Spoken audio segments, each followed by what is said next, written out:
हाँ तो बच्चों, आज की इस वीडियो में हम आपको बताने वाले हैं कक्षा 9th गणित।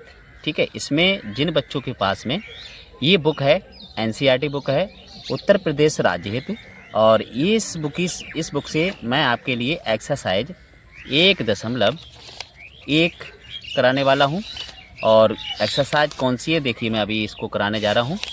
यहाँ पे जो एक्सरसाइज है, इसमें जो एक्सरसाइज दिया गया है संख्या पद्धति। देखिए पहला जो चैप्टर है इसमें संख्या पद्धति है। ठीक है, अब इसी के लिए मैं कराने जा रहा हूँ, तो सभी बच्चे अच्छे से देखिएगा। अगर आपको वीडियो पसंद आता है तो सभी बच्चे लाइक अवश्य करिएगा। अब देखिए यहाँ पे जो पहला क्वेश्चन है, कह रहा है क्या शून्य एक परमेय संख्या है? क्या इसे p/q के रूप में लिख सकते हैं, जहाँ p और q पूर्णांक है और q नॉट इक्वल टू 0 है। ठीक है, ये कंडीशन हमें दिया है क्वेश्चन में। अब इस क्वेश्चन में हमें सॉल्व करना है। इस क्वेश्चन के लिए कह रहा है कि क्या आप शून्य एक परमेय संख्या है, बताइए। तो हम लिखेंगे हाँ, उत्तर हो जाएगा इसका हाँ, शून्य एक परमेय संख्या है, परमेय संख्या है, क्योंकि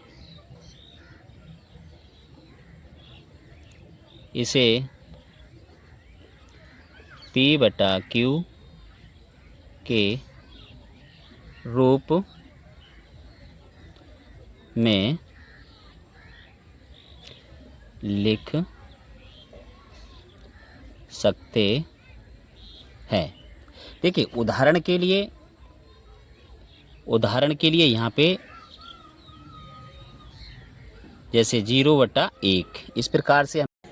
अब देखिए यहाँ पे जो क्वेश्चन नंबर 2 है, 3 और 4 के बीच 6 परमेय संख्याएं ज्ञात कीजिए। ठीक है, क्वेश्चन थोड़ा सा मैंने पहले से बना के रखा है। यहाँ पे एक चीज़ ध्यान रखना है कि कभी भी दो संख्याओं के बीच में 5, 6, 7, 8 जितनी भी संख्या पूछता है तो ध्यान रखना है बेटा, एक जितनी संख्या पूछेगा उसमें एक प्लस करके उसके अंश और हर दोनों में गुणा कर देते हैं।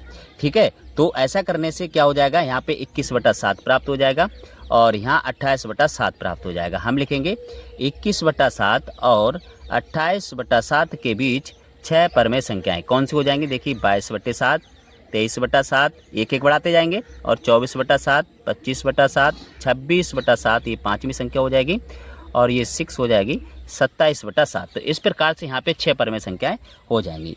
चलिए अगला प्रश्न बता देते हैं, प्रश्न नंबर 3। यहाँ कह रहा है 3/5,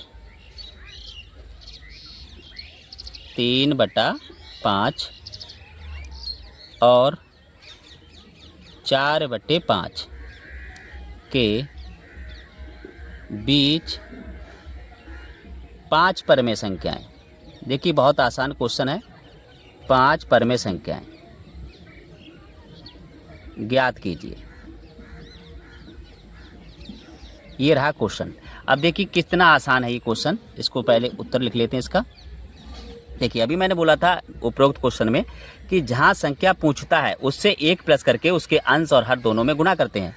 तो यहाँ पे 5 पूछा गया है तो हम 6 से गुणा कर देंगे, तो कितना आ जाएगा। देखिए 3/5 गुणा करेंगे हम 6 से, तो ये हो जाएगा हमारे पास 3×6 18 और 5×6 30। इसी प्रकार से यहाँ पे 4/5 6 से गुणा करेंगे, तो यहाँ आ जाएगा हमारे पास 4×6 24/30। ठीक है, अब यहाँ लिखेंगे बेटा हम, ये दोनों संख्याएं हो गई 18/30 और 24/30। तो यहाँ लिखेंगे हम 18, वो क्या लिखा हुआ है 18/30 और 24/30 के बीच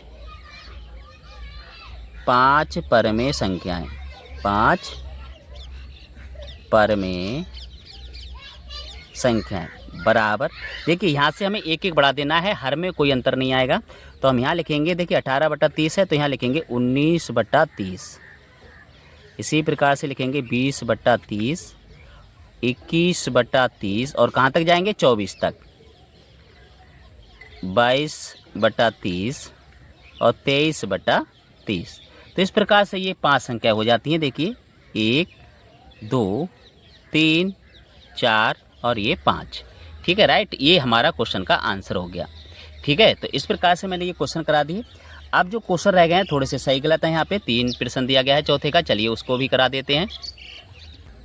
अब देखिए यहाँ पे 3 प्रश्न पूछा है हमसे, सत्य और असत्य। हमसे कह रहा है कि नीचे दिए गए कथनों में सत्य असत्य बताइएगा। तो यहाँ पे जो पहला प्रश्न कह रहा है कि प्रत्येक प्राकृत संख्या एक पूर्ण संख्या होती है, बिल्कुल सत्य है। यहाँ पर ये सत्य हो जाएगा, क्योंकि यहाँ पे जो पूर्ण संख्याएं हैं, देखिए 1 2 3, इस प्रकार से ये सभी क्या है, प्राकृतिक संख्या है। अब हम पूर्ण संख्याओं की बात करें तो पूर्ण संख्याएं भी देखिए 0 1 2 3, यानी कि इसके अंतर्गत ये पूर्ण संख्याएं आती हैं, यानी कि प्राकृतिक संख्या है वो पूर्ण संख्या में आती है, तो इसलिए ये हो जाएगा सत्य। अगला है यहाँ पे प्रत्येक पूर्णांक एक पूर्ण संख्या है। देखिए बच्चों, पूर्णांक क्या होते हैं, ऋणात्मक भी होते हैं, धनात्मक भी होते हैं। अगर यहाँ पे 0 से स्टार्ट करेंगे हम, तो यहाँ इधर की साइड में क्या हो जाएंगे, प्लस पूर्णांक हो जाएंगे सभी। ठीक है, और इधर को जाते हैं तो वो क्या होते हैं, माइनस के होते हैं, -1 -2 -3, इस प्रकार से। तो यहाँ पे जो प्रत्येक पूर्णांक है वो पूर्ण संख्या नहीं होगा, इसलिए ये क्वेश्चन हो जाएगा आपका असत्य। ठीक है, अगला है प्रत्येक परमेय संख्या एक पूर्ण संख्या होती है। देखिए परमेय संख्या जैसे 1/2 है, ये पूर्ण है। ठीक है, अगर हम कहते हैं यहाँ पे 3/5, तो ये पूर्ण संख्या नहीं है। ठीक है, तो इसीलिए प्रत्येक परमेय संख्या एक पूर्ण संख्या नहीं हो सकती, तो इसीलिए ये भी क्वेश्चन आपका असत्य हो जाएगा बच्चों। तो इस प्रकार से मैंने एक एक्सरसाइज आपकी 9th क्लास की अच्छे तरीके से करा रखी है। अगर आपको वीडियो पसंद आया हो तो इस वीडियो को लाइक और शेयर अवश्य करना, जो भी बच्चे क्लास 9th में हैं उन सभी के लिए।